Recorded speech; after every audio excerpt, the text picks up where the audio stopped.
नमस्कार दोस्तों, आज की कहानी है दामाद हैं तो क्या कुछ भी करेंगे। रवि, बहुत किस्मत वाले हो तुम जो इतनी खूबसूरत बीवी मिली है तुम्हें। इसकी आंखें तो झील से भी गहरी हैं और रंग दूध से भी सफेद। दाद देनी पड़ेगी तुम्हारी पसंद की। दुनिया की सबसे खूबसूरत लड़की तुम्हारे हिस्से में आई है। रवि के जीजा दिलीप ने कहा, जीजा जी, मेरी ऋचा सिर्फ रूप की ही सुंदर नहीं, मन की भी सुंदर है और उसकी इतनी तारीफ करने के लिए धन्यवाद। रवि ने कहा।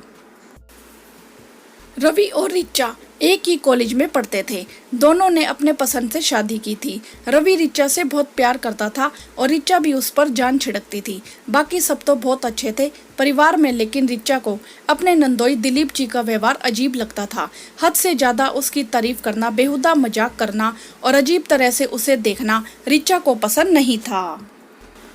ऋचा ने रवि से कहा भी था दिलीप के अजीब बर्ताव के बारे में, लेकिन रवि ने यह कहकर टाल दिया कि जीजा जी की तो आदत है मजाक करने की। जब भी दिलीप घर आता, ऋचा उनके पास जाने से कतराती, लेकिन सासू माँ हर काम में ऋचा को ही आगे कर देती।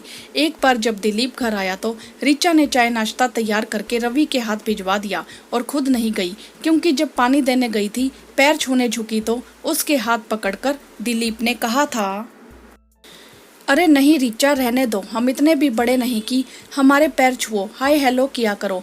जिस तरह से दिलीप ने ऋचा के दोनों हाथ पकड़े उसे बहुत अजीब लगा। सासू माँ को यह बात खराब लगी कि ऋचा खुद चाय नाश्ता लेकर नहीं गई उनके दामाद जी के लिए। उन्होंने ऋचा से कहा भी था तो ऋचा ने कह दिया कि उसे नहीं पसंद जीजा जी का व्यवहार।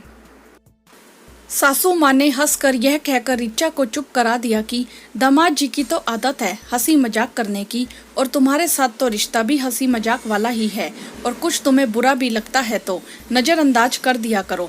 दामाद हैं वे इस घर के। ऋचा भी तमाशा ना बने इसीलिए चुप रही, लेकिन उसे बहुत गुस्सा आ रहा था। सोच रही थी उन्होंने कुछ किया तो चुप नहीं बैठेगी, मुंह तोड़ जवाब देगी, चाहे किसी को भी बुरा लगे। घर के दामाद है तो क्या कुछ भी करेंगे। कुछ दिनों बाद दिलीप फिर आया। नंद तो पड़ोस में गई थी, कोई सहेली थी नंद की जो बीमार थी काफी दिन से, उससे मिलने, और साथ में सासू माँ को भी ले गई। रवि अपने ऑफिस गया हुआ था, केवल ससुर जी थे घर में। उनके पास ही बैठा था दिलीप। ऋचा दोपहर के खाने की तैयारी में लगी थी किचन में। थोड़ी देर बाद दिलीप चाय बनाने के लिए बोलने के बहाने से किचन में आया और ऋचा के एकदम पास से आकर खड़ा हो गया। बोला, लाइए ऋचा जी, हम मदद कर देते हैं चाय बनाने में। ऋचा ने कहा, हाँ आप पापा जी के पास बैठिए, चाय लेकर आती हूँ वहीं। तो दिलीप बोला, अरे ऋचा जी, पापा जी से बातें करना कहाँ इतना अच्छा लगता है जितना आपसे बातें करना अच्छा लगता है। आज मौका मिला है तो आपसे अकेले में बात करने का तो करने दीजिए, वरना कहाँ मौका मिलता है आपको इतने करीब से देखने का। कहते हुए दिलीप ने ऋचा का हाथ पकड़कर अपनी तरफ खींचा।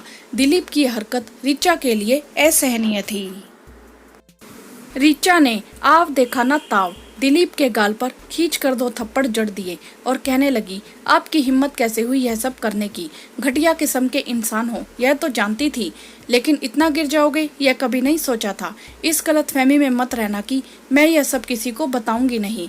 कोई कुछ भी सोचे, कुछ भी कहे, आपकी सच्चाई मैं सबको बताऊंगी, और घर वाले अगर मेरी बात पर विश्वास नहीं करेंगे तो कोई जरूरत नहीं है मुझे ऐसे लोगों की।